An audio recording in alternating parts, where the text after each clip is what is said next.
नमस्कार मंडळी, तुम्हा सर्वांचं पुन्हा एकदा स्वागत आहे आपल्या चॅनलमध्ये. तर काही तुम्ही बघू शकताय माझी हेअरस्टाईल सगळी चेंज झालेली आहे, कारण उन्हाचा तडाखा बघा किती पडलेला आहे. मला खूप गरम होत आहे म्हणून मी शेंडी घातलेली आहे. तर काहीच उन्हाळा चालू झालेला आहे. त्याचप्रकारे आता घरातल्या बायकांची धुंबड देखील चालू झालेली आहे की सांडगे बनवायचे आहे, चिप्स बनवायचे आहे, चटणी बनवायची आहे. म्हणजे वर्षभराच्या स्टोरेजचे जे जे पदार्थ लागतात ते सगळं ह्या उन्हाळ्यात बायका बनवून ठेवतात. तर त्याचप्रकारे आम्ही पण आता चटणी बनवणार आहोत. तर ह्या व्हिडिओमध्ये तुम्हाला कळून जाईल की चटणी बनवायची प्रोसेस काय असते. ज्यांना माहिती नाही त्याने हा व्हिडिओ पूर्ण बघा, तुम्हाला समजून जाईल.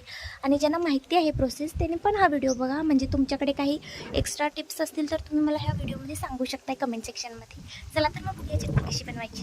गाईस, सगळ्यात पहिला आपल्याला मिरच्या आणायच्या आहेत आणि अशा कडकडीत उन्हामध्ये तुम्हाला या मिरच्या वाळत घालायच्या आहेत. आणून तुम्हाला जितके किलोची चटणी बनवायची आहे तितक्या मिरच्या आणू शकताय. आम्ही आता सध्या 4 किलो मिरच्या आणलेल्या आहेत. जर मिरच्या व्यवस्थित तापल्या नाही तर त्याची पावडर होत नाही व्यवस्थित, त्यामुळे जास्त वेळ 1-2 दिवस तरी उन्हामध्ये व्यवस्थित वाळवाव्या लागतात. आम्ही 3 प्रकारच्या मिरच्या मिक्स केल्या आहेत. सगळ्यात पहिला आहे बेडगी मिरची, जी 2 किलो घेतलेली आहे. ही थोडी सप्पक असते, जास्त तिखट नसते आणि थोडी जाडसर असते. त्यानंतर आहे जवारी, ही थोडी फिकट असते पण खूप तिखट असते, त्यामुळे ही 1.5 किलो घेतलेली आहे. त्यानंतर आहे कश्मीरी, ही अर्धा किलो घेतलेली आहे. ह्याच्यामुळे चटणीला कलर चांगला येतो. 2 दिवसांनी आता मिरच्या व्यवस्थित वाळल्या आहेत. आता आपल्याला त्याची देठं तोडता येतील व्यवस्थित. तर या प्रकारे त्याचं देठ तोडायचं आहे. वरचा भाग जो आहे तो तसाच ठेवायचा आहे आणि पुढचं जे एक्स्ट्रा देठ आहे ते काढून टाकायचं आहे. जर तुम्ही देठासकटच चटणी बनवायला दिला तर व्यवस्थित पावडर होणार नाही आणि चटणी पण पांढरी पांढरी दिसेल. तर या प्रकारे आपल्याला सगळ्या मिरच्यांची देठं काढून घ्यायची आहेत. आणि ज्या दिवशी तुम्ही पावडर करायला नेणार त्या दिवशी सकाळी तुम्हाला अजून एक 2-3 तास मिरच्या उन्हात घालाव्या लागतील, म्हणजे तुमची पूड व्यवस्थित होईल. त्याचसोबत ज्या दिवशी तुम्ही चटणी करायला नेणार त्या दिवशी लसूण देखील तुम्ही उन्हात वाळत घालायचं आहे. त्याला थोडं भाकरीचं पीठ आणि तेल लावायचं, जेणेकरून लसूणची सालं इझिली निघतील. तर गाईज, आम्ही फक्त चटणी बनवणार नाही आहोत, तर त्यामध्ये मसाला देखील मिसळणार आहोत. एक जण काय करतात, फक्त मिरचीची चटणी बनवून ठेवतात आणि नंतर मसाला ते मिसळतात. पण आम्ही तसं नाही करत. आम्ही एकाच वेळी चटणी व मसाला मिसळून घेतो. त्यामुळे आता आपण मसाल्याची काय काय तयारी आहे ते तयारी करून घेऊया आणि मसाला देखील भाजून घेऊया. ती किती प्रमाणात भाजावं लागतं आणि कोणते कोणते मसाले लागतात, त्याची किती क्वांटिटी आहे, हे सगळं मी तुम्हाला डिस्क्रिप्शनमध्ये देईन किंवा व्हिडिओच्या लास्टमध्ये मी एक लिस्ट बनवून तुम्हाला ते ॲड करेन. तर आपण आता मसाले भाजून घेऊया. सगळ्यात पहिला सुकं खोबरं घेतलेलं आहे, त्याच्या आपण पाती काढून घ्यायच्या आहेत. आम्ही 1/4 किलो घेतलेला आहे. 1/4 किलो म्हणजे अर्धा किलो आणि वर 1/2 किलो. तर ह्या टूलच्या मदतीने आपण आता खोबऱ्याच्या पाती काढून घेऊया. अशा पद्धतीने सगळ्या खोबऱ्यांच्या पाती पाडून घ्यायच्या आहेत. पातींची साईज थोडीशी मोठी झालेली आहे, त्यामुळे आपण त्यांना छोटं छोटं कट करून घ्यायचं, ज्यामुळे भाजताना सगळ्या साईड्स भाजल्या जातील व्यवस्थित. नंतर 100 ग्रॅम हळकुंड घेतली आहे, ती आपण खलबत्त्यात घालून थोडीशी बारीक तुकडे करून घ्यायचे आहेत, जेणेकरून व्यवस्थित भाजता येतील आणि चटणीमध्ये पण व्यवस्थित मिक्स होतील. त्यानंतर खडा हिंग घेतला आहे 1 पॅकेट, तर ते पण आपल्याला थोडे बारीक तुकडे करून घ्यायचे आहेत, जेणेकरून व्यवस्थित भाजता यावं आणि मिक्स करता यावं चटणीमध्ये. तर ह्या गोष्टींना आपण मिक्सर यूज करू शकत नाही, कारण त्याच्या पाती मोडून जातील, त्यामुळे आपल्याला हे खलबत्त्यातच करावं लागेल. नंतर आपल्याला गरम मसाले घ्यायचे आहेत. तर सगळ्यात पहिला आम्ही इथे जिरे घेतलेले आहेत. कोणताही मसाला घेतल्यावर त्यात आपल्याला व्यवस्थित निवडून घ्यायचं आहे, कोणता कचरा किंवा किडे आहेत का हे चेक करायचं आहे आणि मगच भाजण्यासाठी आपल्याला ते वापरायचे आहेत. तेल न वापरता जे मसाले आपल्याला भाजून घ्यायचे आहेत ते सगळ्यात पहिला भाजून घ्या. गॅसची फ्लेम ही लो टू मीडियम फ्लेममध्ये ठेवा. एकदम हाय फ्लेम ठेवला तर तुमचे सगळे मसाले जळून जातील. मसाले भाजताना कंटिन्यूस आपल्याला सतत हलवत राहावं लागेल, जेणेकरून व्यवस्थित सगळीकडून भाजेल आणि करपणार नाही. आपल्याला भाजल्यानंतर पेपरवरती काढून घेऊन थोडं पसरायचं आहे, जेणेकरून ते लवकर थंड होतील मसाले आणि आपल्याला पॅकिंगसाठी बरं पडेल. आता इथं आमचे पांढरे तीळ, धने, जिरे हे 3 भाजून झालेलं आहे. मम्मी आमची इथं भाजत आहे, बघू शकताय तुम्ही. आणि कढई थोडी आमची मोठी आहे. मोठी कढई असल्यामुळे आपल्याला घळघळीत भाजता येतं आणि इकडे तिकडे सांडणार पण नाही, काही वेस्ट पण होणार नाही आणि जास्त क्वांटिटी आपली लवकर पण भाजून होईल. त्याचप्रकारे मोहरी आणि मेथी देखील भाजून घेतलेली आहे. हे 2 मसाले मिक्स केले तर चालतील, पसरून थंड होण्यासाठी ठेवा. त्याचप्रमाणे तमालपत्रीही भाजून घेतलेली आहे. आता थोडं कढईमध्ये तेल घ्या. तेलवाले मसाले आपल्याला आता भाजायचे आहेत. सगळ्यात पहिला आम्ही इथे हळकुंड घेतलेले आहेत. तर तेलाचे पदार्थ भाजताना आपल्याला थोडं काळजी घ्यायची आहे. तेल अंगावर उडून येऊ शकतं, भाजू शकतं आपल्याला. ज्या मसाल्यांना जास्त तेल राहतं ते तुम्ही प्लेटमध्ये काढून घ्या, पेपरवरती काढू नका. ज्यांना कमी तेल राहतं ते पेपरवरती काढलं तरी काय हरकत नाही, पण जास्त तेलवाले शक्यतो प्लेटमध्येच काढा, कारण पेपरवरती सगळं त्याचं काळं इंक असतं ते आपल्या मसाल्यांना लागतं. इथे बघू शकताय तुम्ही सगळे खडे मसाले भाजून घेत आहेत. यामध्ये दालचीन, बदाम फूल, विविध प्रकारचे खडे मसाले आहेत जे मी तुम्हाला एंडला लिस्टमध्ये देईनच. तेलाचं प्रमाण एकदम जास्त पण ठेवू नका आणि कमी पण ठेवू नका. जेवढी तुमची क्वांटिटी आहे मसाल्यांची त्याप्रमाणे व्यवस्थित तेल वापरा.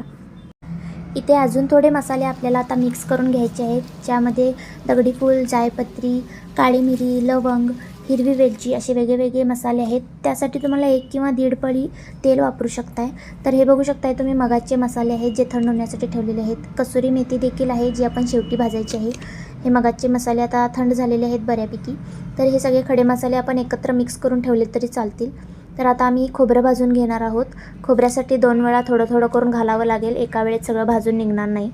तर बघू शकता. आणि मम्मीला आमच्या इथं आता घाम फुटलेला आहे मगापासून भाजून भाजून. तर खूपच गरमी वाढलेली आहे गाईज, आणि किचनमध्ये आमच्या 2-2 फॅन आहेत तरी पण खूप गरमी आहे. मसाल्यांच्या तयारीत जवळजवळ आम्हाला आता 1 ते 1.5 तास झालेला आहे गाईज. इथे 20 रुपयाचा आलं घेतलेला आहे, त्या पण बारीक बारीक फोडी चिरून घ्यायच्या आहेत. 1 किलो कांदा आहे, तो पण लांबडा लांबडा कापून घ्यायचा आहे. त्यानंतर तेल 1 किलो घेतलेलं आहे जेमिनीचं, ते आपल्याला गॅसवरती ठेवून थोडं कढवायचं आहे. एक थोडा वेळ तेल तापवून त्यामध्ये आपल्याला थोडे जिरे टाकून बघायचे आहेत. जर जिरे फसफसले तर तेल कडलेलं आहे असं समजायचं, आणि गॅस बंद करून तेल थंड होऊ द्यायचं. मोठं मीठ आणि बारीक मीठ 1-1 पॅकेट घेतलेलं आहे. यातलं कोणतं तरी एकच पॅकेट यूज करणार आहोत मसाला मिक्स करताना. बाकीचे मसाले थंड झाल्यानंतर व्यवस्थित पॅक करून घेतले आहेत. कढईत थोडंसं तेल घ्यायचं आहे, त्यामध्ये आता आपल्याला कांदा भाजून घ्यायचा आहे. कांदा थोडा ब्राउनिश कलरचा झाला आणि मऊ पडला की आपल्याला ते काढून घ्यायचं आहे. सगळ्यात शेवटी आम्ही कसुरी मेथी भाजत आहोत. तर कढईमध्ये तेल घालू नका, जे जुनं तेल कढईला लागलेलं असतं तेवढंच पुरेसं होतं त्यासाठी. तर 20 ते 30 सेकंडमध्ये कसुरी मेथी भाजून निघते, जास्त त्याला भाजू नका नाहीतर करपून जाईल. तर सकाळपासून जी लसूण उन्हात ठेवली होती त्याला ठेवून 2 ते 3 तास झाली. आता ती पूर्णपणे वाळलेली आहे. तर आता आपण त्याची टरफलं काढून घेऊया. तर अशा प्रकारे त्याला पिशवीत भरायचं आपण आणि आपटून घ्यायचं जोरात 1 मिनटं, आणि त्यानंतर सुपलीत काढून घेऊन ते पाकडायचं, म्हणजे त्याची सगळी टरफलं साईडला जातात आणि तुम्हाला जास्त ते सोलावं लागत नाही. जर एखाद दुसरं टरफल राहिलं असेल तर ते तुम्ही हाताने सोलू शकताय. तर अशा प्रकारे आपण सगळ्या लसूणांची टरफलं काढून घ्यायची आहेत. आज आम्ही मिरच्या घेऊन जाणार आहोत चटणी करण्यासाठी. तर त्याच्या आधी 2 ते 3 तास आपल्याला वाळत घालायचे असतात, कारण त्याची पावडर व्यवस्थित व्हावी. सकाळी 9 ते 12 वाजेपर्यंत मी मिरच्या वाळवलेल्या आहेत, आणि आमच्या सगळ्या मिरच्या आता पोत्यात भरून झालेल्या आहेत.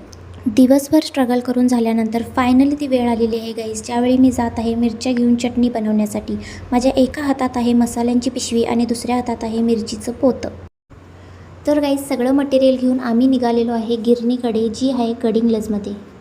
आम्ही लोकेशनला आता पोचलेलो आहोत. वड्डरके रोड हरलक्ष्मी मंदिरजवळ ही गिरण आहे. आम्ही कायम दरवर्षी इथेच आमची चटणी करतो, आणि येऊन बघतोय तर काय इथं कुलूप होतं. त्यामुळे आम्ही त्यांना फोन केला आणि ते थोड्या वेळात येतो म्हणून सांगितले. तर गिरणच्या शेजारीच एक हरलक्ष्मी देवीचं मंदिर आहे, खूप सुंदर आहे ते पण. आता लॉक असल्यामुळे मी तुम्हाला दाखवू शकत नाही, तर इथे बसून आम्ही त्यांचा वेट केला. तर काकी आलेले आहेत, आणि आता आल्यावर त्यांनी आमच्या मिरचीचं आणि मसाल्याचं वजन केलं.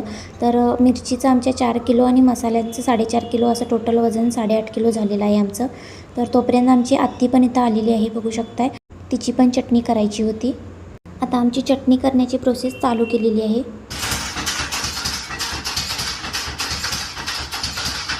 1 hour later. तर गाईस 1 तासानंतर आता आमची चटणी रेडी झालेली आहे. आम्ही आता सगळं पॅक करून घेऊन घरी रिटर्न जात आहोत. सो गाईज ही डाळ आहे जी चटणी केल्यावर चाळून साईडला राहते, ती एक अर्धा किलो आहे. आणि ही पक्की चटणी आहे, ती एक अर्धा किलो साईडला काढलेली आहे मसाला मिसळायच्या आधी.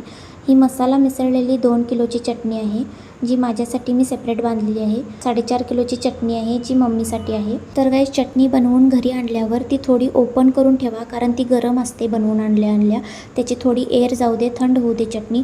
मग तुम्ही ती बर्नीमध्ये भरून ठेवा. बर्नी 2 दिवस आधीच धुवून वाळवून पुसून स्वच्छ ठेवा. त्याच्यामध्ये पाण्याचा एकही थेंब वासू नये, नाहीतर चटणी जास्त दिवस टिकणार नाही. तर चटणी भरून झाल्यावर त्याच्यावर तुम्ही वरती एक किंवा 2 बिब्बा ठेवा. त्याच्यावर तुम्ही प्लास्टिकचा कागद ठेवा आणि त्याचं टोपण चांगलं लावा, म्हणजे एअर आत जाणार नाही आणि चटणी चांगली राहील आणि चटणीचा वासही जाणार नाही. फायनली गाईस चटणी तयार झालेली आहे. एवढ्या स्ट्रगल नंतर, एवढं उन्हात फिरून, एवढं मिरचीचे देठं काढून, एवढं ते किचनमध्ये मसाला भाजून गरम करून फायनली टोटल 8 किलो 8.5 किलो चटणी तयार झालेली आहे आमची. आता वर्षभर चटणीचा काहीच प्रॉब्लेम होणार नाही आहे. हेच व्हिडिओ थोडासा लेंदी झालेला आहे कारण 3 ते 4 दिवसाची प्रोसेस मी तुम्हाला एका शॉर्ट व्हिडिओमध्ये समजून सांगण्याचा पुरेपूर प्रयत्न केलेला आहे. तर माझ्या या प्रयत्नांसाठी प्लीज माझ्या चॅनलला सबस्क्राईब करा आणि बेल आयकॉन दाबा माझ्या इथून पुढचे व्हिडिओज बघण्यासाठी. See you in the next video.